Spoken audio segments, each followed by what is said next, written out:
Break के बाद आपका दोबारा खैर मकदम है।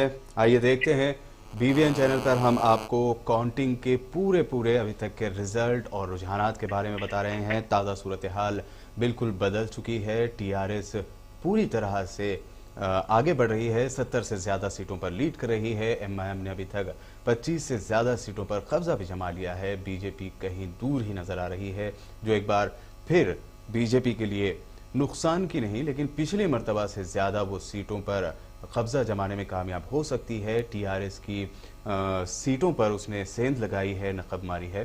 ताज़ा सूरत हाल के लिए हमारे साथ फिर एक मर्तबा बीबीएन न्यूज़ डेस्क से मौजूद है नूर खादरी। जी नूर खादरी, अभी क्या ताज़ा सूरत हाल है, वाकिफ करवाइए।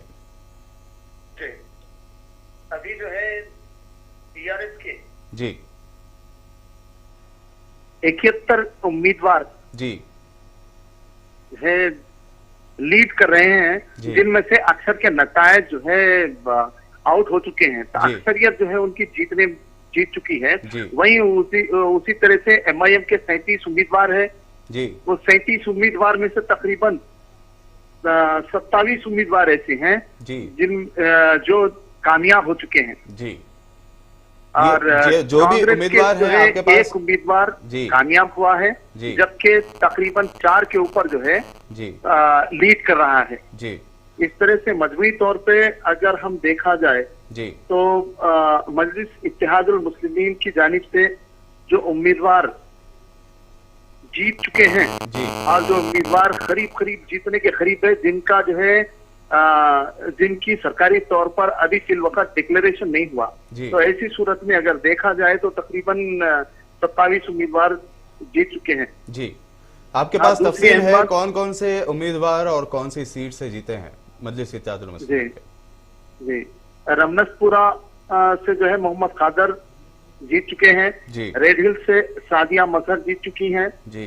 रैन बाजार से भी जीत चुके हैं और मिर्जा मुस्तफा बेग जो है रियासत नगर से जीते हैं जी। संतोष नगर से मोहम्मद मुजफ्फर हुसैन साहब जीत चुके हैं जी। और शाली बंडे से मुस्तफा अली, शेखपेट से मोहम्मद राशिद फराजुद्दीन जी। शास्त्रीपुरम से मोहम्मद मुबीन जी। तालाब चंचलम से डॉक्टर समीना जी। टोली चौकी से मोहम्मद और दबीरपुरा से अलमदार वालाजाही साहब जी। पत्थरगट्टी से सैयद सुहेल महमूद खादरी जी। अहमदनगर से भी अहमदनगर और बारकस छावनी, दत्तात्रेय नगर से बाखरी साहब, दूध बोली से मोहम्मद करीम साहब जी। फलकनुमा गोलकुंडा से फरीद साहब, चंद्रायन गुट्टा से जहानुमा से मुख्तदिर बाबा साहब, किशन बाग से हुसैनी साहब जी। और कुरमागुड़ा से ललिता बाग, मेहदीपट्टनम से साबिक डिप्टी मेयर मोहम्मद माजिद हुसैन साहब जी। नानानगर से नसीरुद्दीन साहब जी। और नवाब साहब कुंटा से शीरीन खातून जो है, ये सारे के सारे उम्मीदवार जी कामयाब हो चुके हैं। दिगर पार्टियों से आपके पास कोई अपडेट है? दिगर पार्टियों से कौन से उम्मीदवार और कहां से जीते हैं? जी, और उसके अलावा दीगर मुकामात से जो है मजलिसी उम्मीदवार लीड कर रहे हैं। वही उसी तरह से टीआरएस से जी कूना प्रतिजा जी कुतुबुल्लापुर से अपनी जीत दर्ज करा चुकी हैं जी। इसी तरह पुष्पा नागेश रामचंद्रपुरम से कामयाब हो चुकी हैं जी। और आर सुनीता मेट्रोगड्डा से जो है कामयाब हो चुकी हैं। ये तमाम टीआरएस उम्मीदवार हैं जी। ये तमाम जो है टीआरएस उम्मीदवार हैं जी। ये रशीदा बेगम जो है चिंतल से कामयाब हुई है जी। लक्ष्मी रेड्डी सनतनगर से कामयाब हुए हैं जी। राजकुमार पटेल यूसुफगुड़े से कामयाब हुए हैं जी।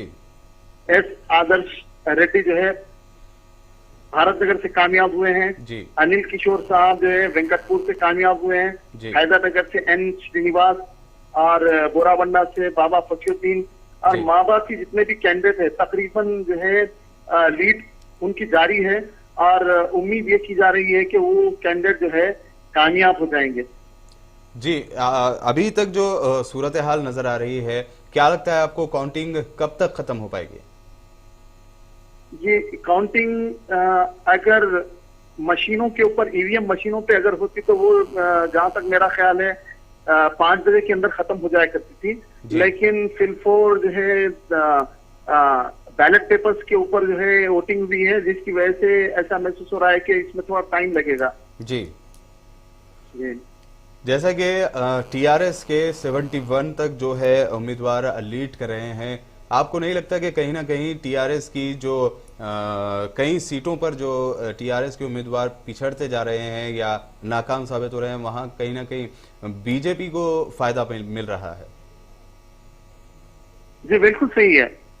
जी जी बिल्कुल सही है। जो हमारे सेंट्रल मिनिस्टर्स और दीगर बीजेपी के बड़े बड़े कायदीन जो है यहाँ हैदराबाद आकर इस जीएचएमसी इंतखाबात में जो हिस्सा लिए और जो तशहीरी मुहिम उन्होंने अंजाम दी, उसकी वजह लोगों के अंदर जो है कुछ जहनों के अंदर तब्दीली पैदा हुई, जिसका भरपूर फायदा बीजेपी ने उठाया। जी, जिससे उम्मीद ये की जा रही है कि पिछली मर्तबा जो इलेक्शन हुए थे उसमें जो है जीएचएमसी में तकरीबन 4 सीट बीजेपी ने हासिल किए थे जी। और अब मौजूदा जो 2020 के जीएचएमसी इलेक्शन से इसमें ये उम्मीद की जा रही है कि बीजेपी करीब 10 से 25 सीट के अंदर निशिस्तों पर कब्जा कर सकती है। लेकिन आखिरी तक हम इसे ये नहीं बता सकते कि ये मामला जो है कंप्लीट बीजेपी के हक में जाएगा, जहां उन मुकामात के ऊपर भी टीआरएस अपनी भरपूर जो है जिद्दोजहद में लगी हुई है। कुछ मुकामात के ऊपर तो ऐसा है कि 100 से तकरीबन 1200 के दरमियान का फर्क है लीड का, और कुछ मुकामात के ऊपर जो है करीब 500-600 का। इस तरह से लीड जो है बढ़ती घटती जा रही है। इससे अंदाजे ये हो रहे हैं कि ये जो इलेक्शन है ये कोई मामूली इलेक्शन नहीं है, बल्कि ये बहुत ही सेंट्रल मिनिस्टर्स वगैरह के आने की वजह से इसके अंदर जो है कुछ तब्दीलियां भी हो गई हैं। जी जी, बहुत बहुत शुक्रिया नूर खदरी हमारे साथ जुड़ने के लिए। ताज़ा तरीन सूरत हाल पर आप नजर बनाए रहिए। हम फिर एक बार आपसे राब्ता कायम करेंगे। तो ये सूरत हाल आज जीएचएमसी इलेक्शन की है। 70 से ज्यादा सीटों पर, करीब 71 सीटों पर टीआरएस के उम्मीदवार लीड कर रहे हैं। वहीं एमआईएम की माने तो 37 सीटों पर लीड की जा रही है और 26 से 27 सीटों के फाइनल रिजल्ट आ चुके हैं। 27 सीटों पर मजलिस के उम्मीदवार कामयाब हो चुके हैं। वहीं बीजेपी फिलहाल पिछले के मुकाबले, पिछले जो कार्रवाई जो उनकी जो सीटें आई थी 4 सीटें, उससे सिर्फ एक पर जो है अभी तक 5 सीटों पर कब्जा जमाने की बात कही जा रही है, लेकिन अभी भी वो 20 से ज्यादा सीटों पर लीड कर रही है। शाम तक फाइनल रिजल्ट आने तक फिर से एक मरतबा ये सीटों का जो फर्क है वो दूर होता जाएगा। जैसे जैसे शाम होती जाएगी, काउंटिंग आखिरी मराहल में पहुंचेगी, तब तक सीटों के फाइनल और हतमी नताइज सामने आते रहेंगे। बात करें अगर बीजेपी की, तो बीजेपी ने जीएचएमसी के बहाने हैदराबाद के ये जो जीएचएमसी इलेक्शन है उसके बहाने साउथ की सियासत में कदम रखने का जो मंसूबा बनाया था वो कहीं ना कहीं फेल होता नजर आ रहा है। हालांकि इसे मुकम्मल तौर पर फेल नहीं कहा जा सकता, क्योंकि पिछले इलेक्शन के मुकाबले इस मरतबा बीजेपी को ज़्यादा सीटें मिलती दिखाई दे रही हैं। कहीं ना कहीं बीजेपी ने जो नुकसान पहुंचाया है, जो चोट पहुंचाई है, वो टीआरएस को है। और इसकी भी एक बुनियादी वजह एक्सपर्ट्स ये मानते हैं कि तेलंगाना में कांग्रेस का जिस तरह से बुरा हाल हुआ है उसकी वजह से बीजेपी को आगे बढ़ने की सबकत मिली है और आगे बढ़ती जा रही है।